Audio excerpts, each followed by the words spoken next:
उत्तराखंड के सीएम पुष्कर सिंह धामी से अखाड़ा परिषद के राष्ट्रीय अध्यक्ष और महंत रविंद्र पुरी महाराज और स्वामी कैशलानंद गिरी महाराज ने की मुलाकात।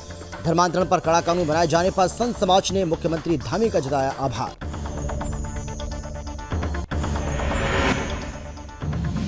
देवभूमि उत्तराखंड को नशा मुक्त बनाने को लेकर जिला प्रशासन की तरफ से चलाई नशा मुक्ति अभियान के तहत लोगों को नशे को लेकर किया जा रहा है जागरूक। स्कूली छात्रों को दिलाई गई शपथ।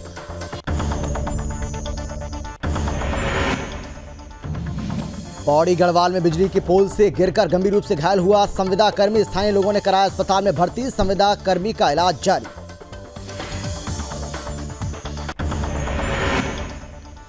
और अल्पसंख्यक कल्याण विभाग की ओर से रविवार को अल्पसंख्यक अधिकार दिवस पर मनाया गया कार्यक्रम में सीएम धामी हुए शामिल। सीएम धामी ने सभी वर्गों के कल्याण की सकारात्मक पहल की अपील की।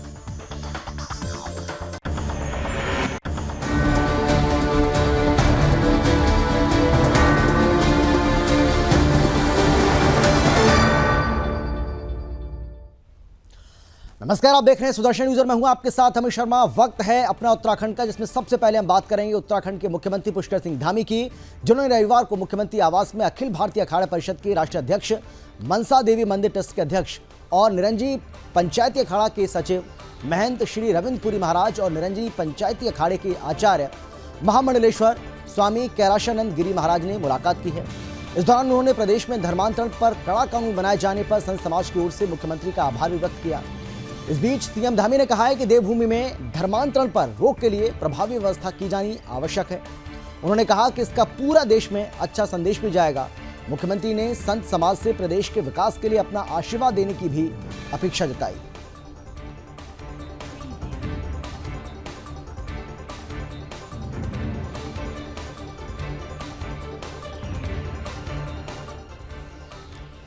और चलिए बढ़ेंगे अगली खबर की ओर। उत्तराखंड को नशा मुक्त बनाने के लिए उत्तराखंड सरकार ने 2025 तक देवभूमि उत्तराखंड को नशा मुक्त बनाने के लिए अभियान चलाया हुआ है, जिसके चलते धर्मनगरी हरिद्वार में भी नशा मुक्ति अभियान को लेकर हरिद्वार प्रशासन की तरफ से लगातार जागरूकता अभियान चलाया जा रहा है। और इसी के तहत धर्मनगरी हरिद्वार के रेलवे स्टेशन से लेकर शहर के प्रमुख स्थानों में नशा मुक्त अभियान को लेकर जिला प्रशासन हरिद्वार की तरफ से नशा मुक्त अभियान चलाया गया।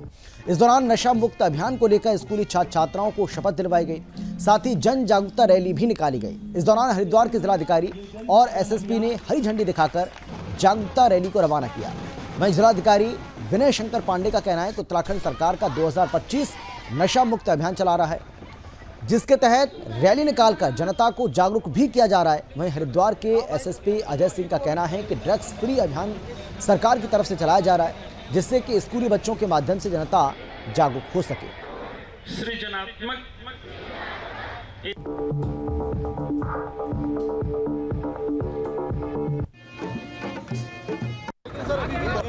देखिए, जो नशे की प्रवृत्ति है वो एक दिन का काम नहीं कि उसको एक दिन या 10 दिन में इसको ख़त्म किया जा सके। एक कंटिन्यूस अभियान के रूप में इसको शुरू किया गया है। हर थाना क्षेत्र में एक जो है हमारा एक मोहल्ला या एक गांव को अभी प्राथमिक रूप से लिया गया, जहां चौपाल आयोजित होती है हर शनिवार को। तो ऐसे करके उसको आगे के क्षेत्रों में बढ़ाया जाएगा। साथ ही साथ जो इन्फोर्समेंट है इसको भी बढ़ाया गया। जो नशे में लगातार व्यापार में लिप्त रहे उनको भी चिन्हित करके उन पर हमने काफ़ी सारे केसेस गैंगस्टर एक्ट में भी लिखे हैं और हिस्ट्री शीट वगैरह खोल रहे हैं। तो ये मेरे ख्याल से आने वाले समय में इसका ही परिणाम कुछ पॉजिटिव सकारात्मक परिणाम दिखाई देगा।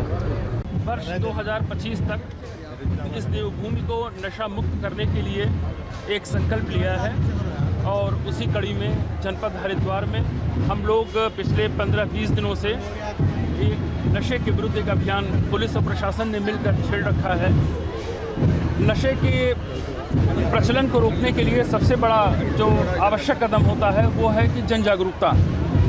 मास लेवल पर बच्चों का वो एज ग्रुप जो नशे का जल्दी शिकार होता है उनको जागरूक करना।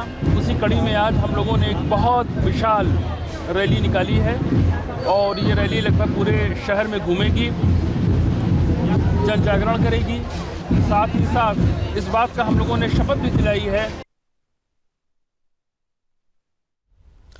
उत्तराखंड के पौड़ी में उस समय हड़कंप मच गया जब पौड़ी से श्रीनगर जा रहे एक बस की मल्ली के पास कार के साथ टक्कर हो गई और टक्कर इतनी जबरदस्त हुई कि बस सड़क के किनारे अनियंत्रित होकर पलट गई। यानी कि ये जो बस है वो सड़क के किनारे अनियंत्रित होकर जा पलटी। इस दुर्घटना में कई लोग घायल हो गए, जिसके बाद स्थानीय लोगों ने मामले की सूचना पुलिस को दी। वहीं मौके पर पहुंची पुलिस ने मामले को दर्ज कर लिया है और घायलों को इलाज के लिए अस्पताल में भर्ती करा दिया। इस मामले में सीओ प्रेमपाल प्रेमलाल टमटा ने बताया है कि पौड़ी से श्रीनगर जा रही बस की एक कार के साथ भिड़ंत हुई है। वहीं हादसे में कई लोग घायल भी हो गए, लेकिन दुर्घटना में किसी के हताहत होने की सूचना नहीं। वहीं पुलिस ने घायलों को इलाज के लिए अस्पताल में भर्ती करा दिया है और फिलहाल मामले की जांच जारी है।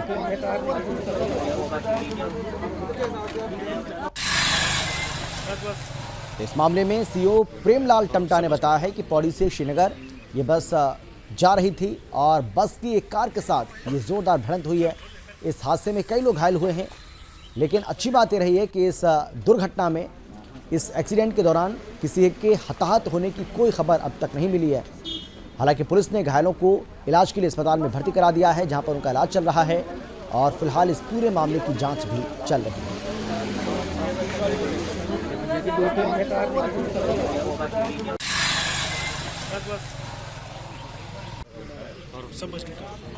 घटना पौड़ी से श्रीनगर बस जा रही थी, जिसमें जो पेपर देने वाले बच्चे थे आज पुलिस के, और साथ साथ जो है उसमें कुछ सवारियां भी थी। तो ये गाड़ी जैसे कोई ऑटो आ रही थी, तो उस ऑटो के चक्कर में ये ज़्यादा मोड़ था, पर मोड़ से इसने जो है गाड़ी को कंट्रोल नहीं कर पाया और इसने इमरजेंसी ब्रेक लिया, इससे गाड़ी पलट गई है। तो इसमें 3 लोग जो है घायल हुए हैं और बाकी मौके पर हमारी पुलिस फोर्स और सभी आपदा प्रबंधन सब जितने भी दल हैं ये सभी आ गए थे। जनपद पौड़ी जिले के कलजी खाल के कटड़ू गांव में एक व्यक्ति के बिजली के पोल से गिरकर गंभीर रूप से घायल होने का मामला सामने आया है। राजस्व उप निरीक्षक धजवीर सिंह ने जानकारी देते हुए बताया है कि विद्युत विभाग सब स्टेशन ढंडियाल में कार्यरत संविदा कर्मी बिजली के पोल से गिरकर गंभीर रूप से घायल हो गया, जिसके बाद स्थानीय लोगों ने इलाज के लिए बिजली कर्मी को अस्पताल में भर्ती कराया, जहां इस व्यक्ति का इलाज चल रहा है।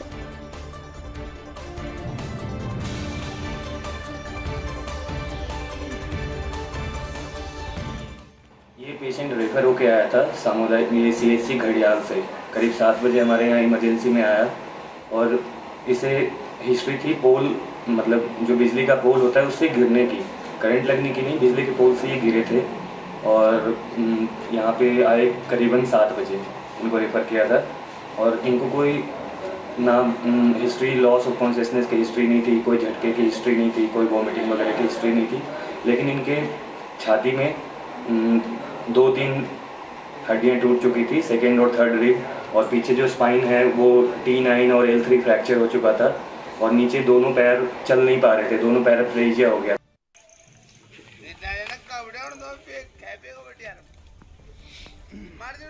तो पौड़ी गढ़वाल की तस्वीर आपको हम दिखा रहे हैं। संविदा कर्मी का स्वास्थ्य केंद्र में इलाज चल रहा है। ये पूरा मामला स्थानीय लोगों ने हालांकि उसको अस्पताल में भर्ती कराया, जहां पर उसका इलाज चल रहा है। उत्तराखंड में अल्पसंख्यक कल्याण विभाग की ओर से सर्वे ऑडिटोरियम हाथी बड़कला में रविवार को कार्यक्रम आयोजित किया गया। इस कार्यक्रम में उत्तराखंड के सीएम पुष्कर सिंह धामी शामिल हुए। साथ ही कार्यक्रम में अल्पसंख्यक समुदाय के लोग और छात्र छात्राएं भी मौजूद रहे। इस दौरान सीएम धामी ने सभी वर्गों के उत्थान के लिए सभी लोगों से सकारात्मक पहल करने की अपील भी की। एक रिपोर्ट आपको हम दिखाते हैं, देखिए जरा।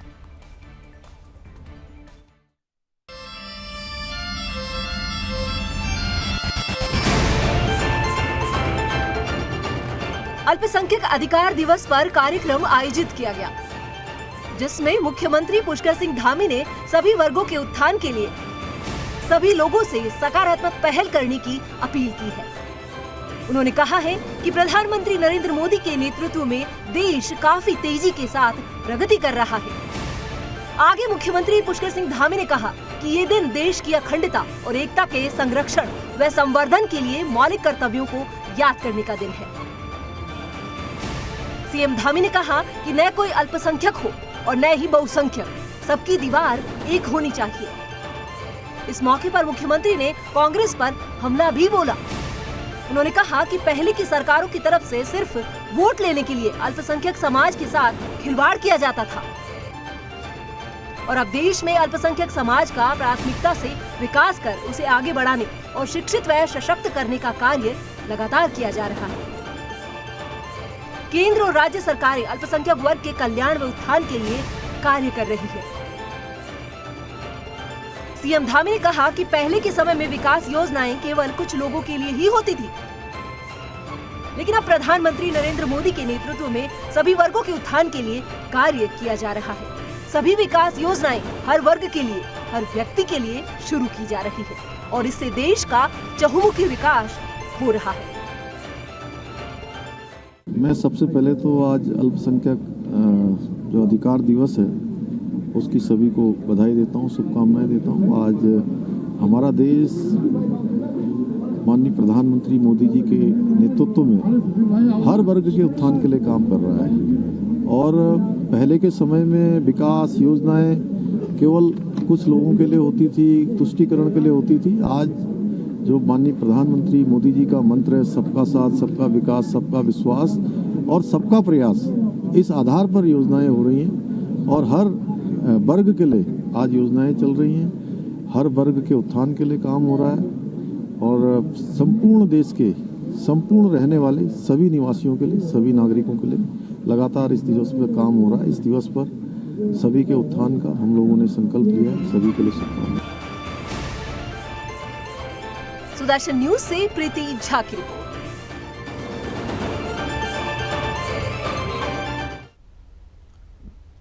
उत्तराखंड के उखीमठ में एनपीसीसी के निर्माणाधीन मोटर मार्ग पर 1 महीने पहले हुए डामरीकरण के उखाड़ने से विभाग की कार्यप्रणाली सवालों के घेरे में आ गई है।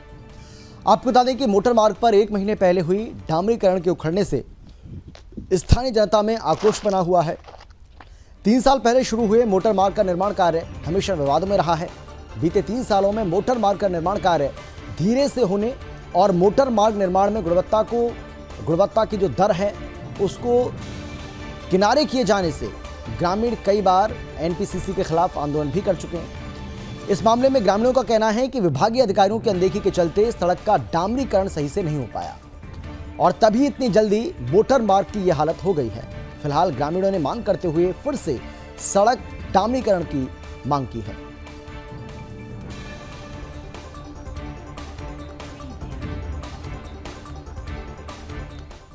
देवभूमि उत्तराखंड में युवाओं में बढ़ते नशा पर लगाम लगाने के लिए हर संभव कोशिश की जा रही है। आपको बता दें कि नशे पर लगाम लगाने के लिए पुलिस प्रशासन की तरफ से सभी प्रयास भी किए जा रहे हैं। दरअसल समय समय पर पुलिस प्रशासन की तरफ से जागरूकता अभियान चलाकर नशे को लेकर जागरूक भी किया जाता है और इसी कड़ी में ग्रामीणों की तरफ से युवाओं में बढ़ते नशे की लत से दूर करने के लिए बैठक की गई। बैठक में ग्रामीणों ने युवाओं को नशे को लेकर जागरूक किया। इस बीच ग्राम प्रधान ने मसूरी में युवाओं में बढ़ रहे नशे की लत को लेकर चिंता व्यक्त की। आपको बता दें कि नशे पर लगाम लगाने के लिए उत्तराखंड के सीएम पुष्कर सिंह धामी भी हर संभव कोशिश कर रहे हैं। साथ ही सीएम धामी ने पुलिस प्रशासन को निर्देश दिए हैं कि क्षेत्र में समय समय पर चेकिंग अभियान चलाए जाएं और नशा तस्करों पर कठोर कार्रवाई की जाए। वहीं सीएम धामी ने संकल्प भी लिया है कि 2025 तक उत्तराखंड को ड्रग्स फ्री उत्तराखंड बनाएंगे।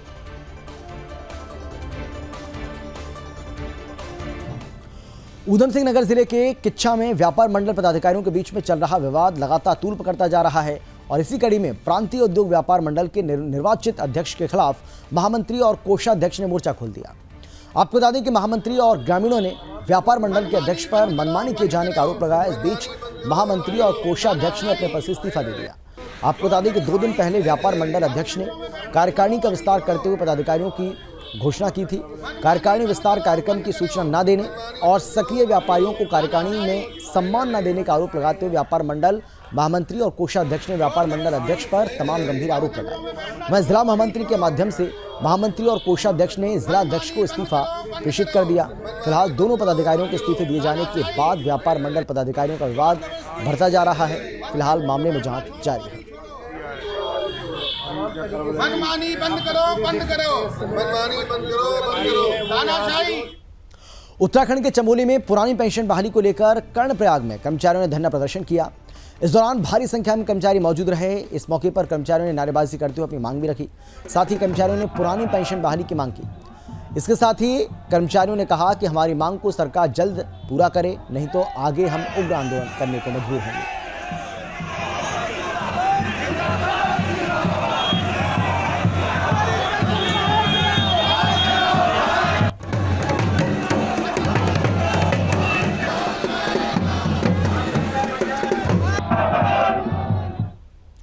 उत्तराखंड के लालकुआ में उस समय हड़कंप मच गया जब रेलवे स्टेशन के बीच रेलगाड़ी की चपेट में आकर हाथी का बच्चा गंभीर रूप से घायल हो गया, जो कि रेल पटरी के बीच चलते हुए ट्रेन से टकरा गया और कई फुट गहरी खाई में जा गिरा।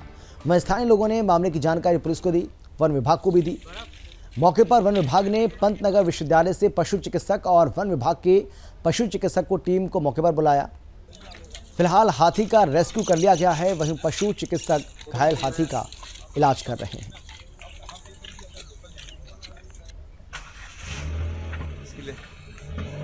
और रुद्रपुर के बीच का सेक्शन जो है ईस्टर्न रेलवेज़ का है। बताया जा रहा है कि जो ट्रेन ने हिट किया है।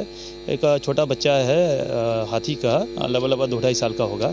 तो साथ में अभी माँ भी जो है, माँ इसको जो है धकेल के एक लगभग जो है 200 मीटर दूर ले गई है और वहाँ पे हम इसको देख पा रहे हैं। अब प्रॉब्लम यह है कि माँ जो है वो साथ में खड़ी है और जो इसका झुंड है इनका वो भी नियर बाई ही जंगल में है। उनकी आवाज़ें हमें सुनाई दे रही हैं। तो इसमें जो भी अभी हम रेस्क्यू का जो ऑपरेशन है, वेटनरी टीम जो है वो ऑन द वे है और इसमें ड्रोन वगैरह जो है वो उसका जो है हम इंतज़ाम कर रहे हैं। प्लस जो है अभी जेसीबी के लिए बोल रखा है हमने, तो हम जो है इसका असेसमेंट करेंगे ताकि हमारे अपने जो लोग हैं, जो रेस्क्यू टीम है, उनकी जान को भी कोई खतरा ना हो। तो उस चीज़ को भी कंसिडर करते हुए जो है हम इसको रेस्क्यू करते हुए और इसका जो भी उपचार है वो वहीं साइट पे ही करना होगा। तो साइट पर करने के बाद जो है अकॉर्डिंगली हम उसका देख लेंगे कि वो कितना उसको चोटित है। तो अगर वो ठीक पाया गया तो उसको जो है वहीं जंगल में छोड़ दिया जाएगा। अन्यथा की स्थिति में बहुत गंभीर अगर कुछ उस तरह की चीज़ है तो डिसीजन जो है वहीं साइट पे ले लिया जाएगा। उत्तराखंड के मसूरी में नगर पालिका प्रशासन की तरफ से मोसोनिक लॉज बस स्टैंड पर दुकानदारों को बिना नोटिस दिए दुकानों को ध्वस्त करने की कार्रवाई शुरू कर दी गई, जिसका लोगों ने जमकर विरोध किया। इस मौके पर मोसोनिक लॉज बस स्टैंड को चौड़ीकरण के नाम पर पालिका अध्यक्ष ने सभी नियमों को ताक पर रखकर मोसोनिक लॉज बस स्टैंड पर दुकानों का जेसीबी के माध्यम से ध्वस्तीकरण शुरू कर दिया। दुकानदार विरोध करते रहे, लेकिन पालिका अध्यक्ष खड़े होकर दुकानों का जेसीबी के माध्यम से ध्वस्त कराते रहे। दुकानदारों का कहना है कि उनको दुकानों को तोड़ने के लिए कोई नोटिस नहीं दिया गया। अचानक से पालिका अध्यक्ष अनुज गुप्ता जेसीबी लेकर आए और दुकानों को तोड़ने का काम शुरू कर दिया। दुकान में रखा सारा सामान तहस नहस कर दिया। साथ ही उन्होंने कहा कि वीकेंड होने के चलते रेस्टोरेंट में सभी चीज़ें तैयार रखी थी, लेकिन जेसीबी चलाकर दुकानों को ध्वस्त कर दिया गया। स्थानीय लोगों ने पालिका अध्यक्ष पर आक्रोश व्यक्त किया। उन्होंने कहा कि पालिका अध्यक्ष अपनी गुंडागर्दी दिखा रहे हैं, जो बर्दाश्त नहीं किया जाएगा। आने वाले समय में उनको जवाब दिया जाएगा। साथ ही स्थानीय लोगों ने कहा कि कैबिनेट मंत्री गणेश जोशी पूरे मामले को संज्ञान में लें।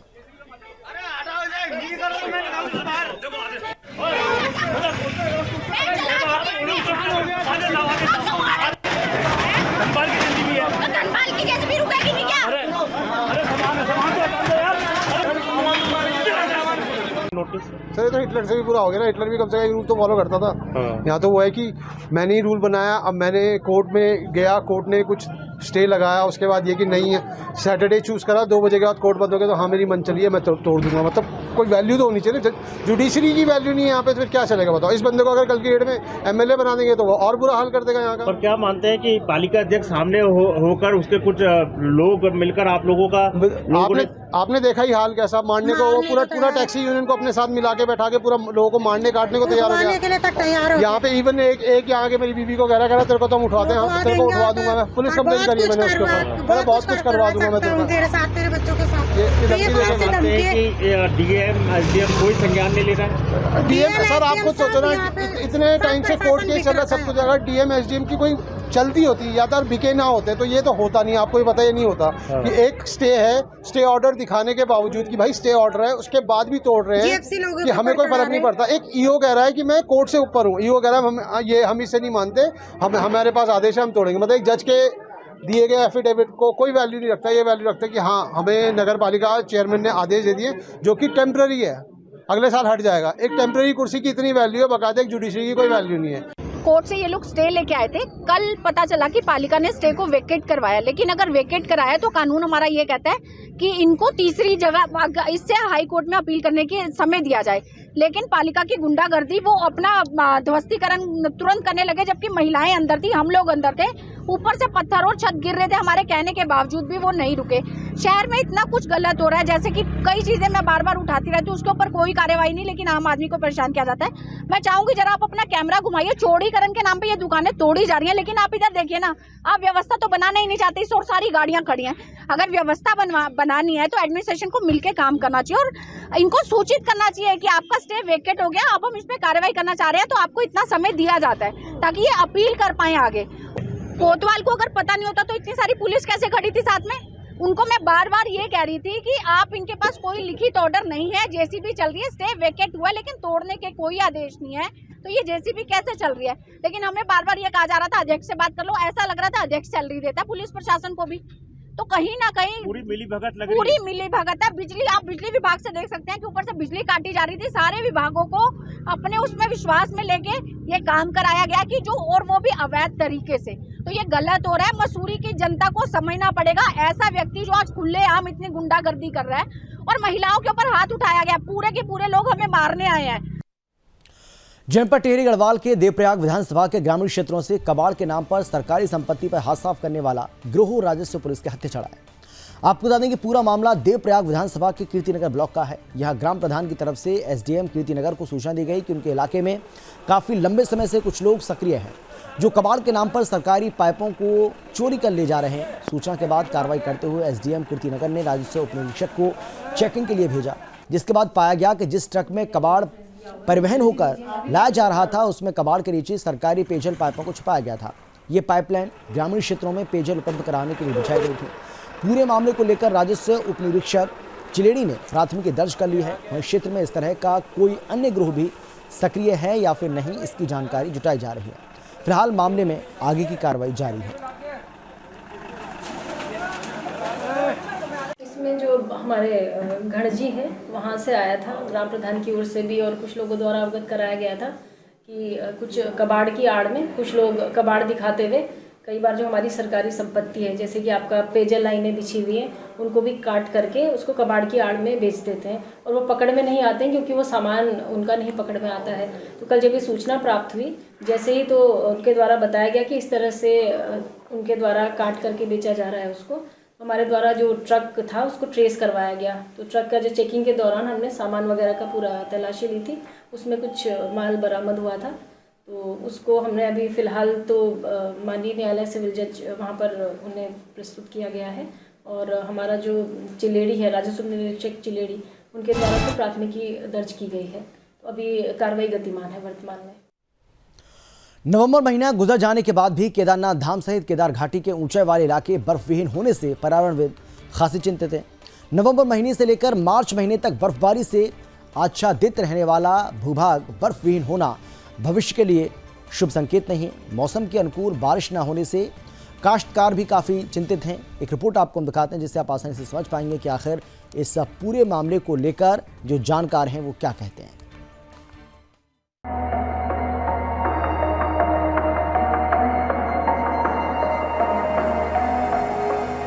केदार घाटी के ऊंचाई वाले इलाकों में मौसम के अनुकूल बर्फबारी व निचले क्षेत्रों में बारिश न होने से पर्यावरणविद खासे चिंतित हैं। पर्यावरणविद जलवायु परिवर्तन के लिए ग्लोबल वार्मिंग की समस्या के साथ ही हिमालय क्षेत्रों में मानवीय हस्तक्षेप के साथ लगातार जनसंख्या वृद्धि मान रहे हैं।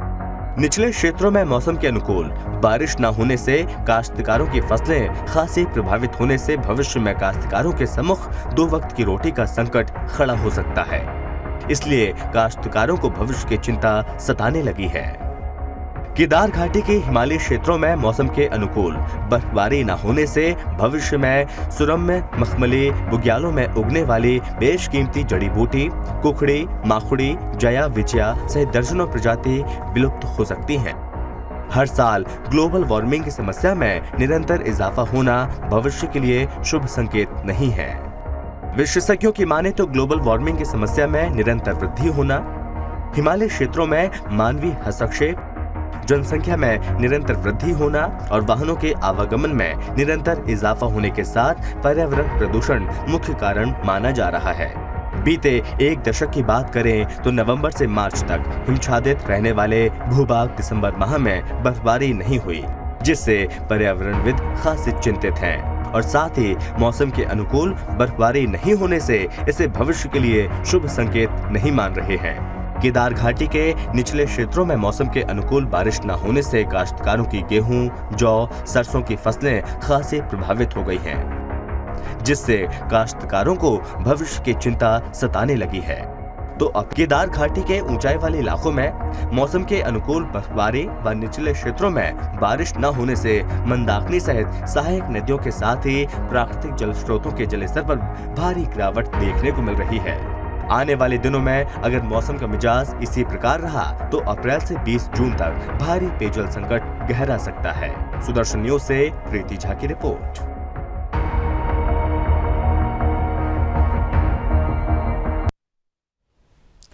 जिला मुख्यालय रुद्रप्रयाग में गुलाबराय मैदान में रेलवे निर्माण का मलबा डालकर सौंदर्यीकरण किए जाने को लेकर स्थानीय लोगों और उप जिलाधिकारी अपर्णा ढोडियाल के बीच गर्मागर्म बहस हुई। रेलवे निर्माण का मलबा रुद्रप्रयाग नगर क्षेत्र के गुलाबराय मैदान में डंपिंग किए जाने को लेकर स्थानीय लोगों ने भारी विरोध जताया है। स्थानीय लोगों का कहना है कि गुलाबराय मैदान राजकीय इंटर कॉलेज को दान इसलिए दी गई थी ताकि स्कूली बच्चों की खेलकूद और अन्य प्रतियोगिताएं कार्यक्रम यहां हो सके, लेकिन प्रशासन की तरफ से सौंदर्यीकरण के नाम पर इसे रेलवे निर्माण से निकलने वाले मलबे का डंपिंग जोन बनाया जा रहा है, जिसे कतई बनाने नहीं दिया जाएगा। वहीं सभासद संतोष रावत ने कहा कि उप जिलाधिकारी अपर्णा ढोडियाल स्थानीय लोगों के बीच सामंजस्य नहीं बिठा पाएंगे।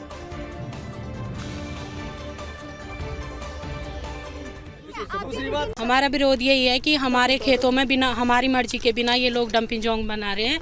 हमारी मर्जी नहीं है यहाँ पे ये कुछ ऐसा वो काम करे, क्योंकि हमें खेत में आना जाना है। हमारी खेत की ज़मीन है, ये हमारी पुश्तैनी ज़मीन है। हमें रास्ता भी चाहिए यहाँ से, और हमारे बच्चों के लिए ये फील्ड खेलने के लिए हम लोगों ने स्कूल के लिए दान किया था। ये फील्ड हमने ये और चीज़ों के लिए नहीं दे रखा था।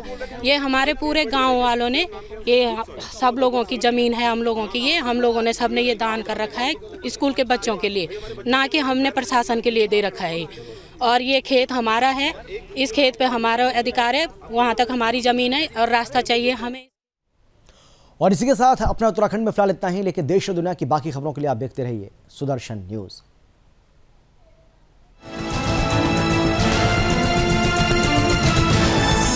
आप देख रहे हैं सुदर्शन न्यूज।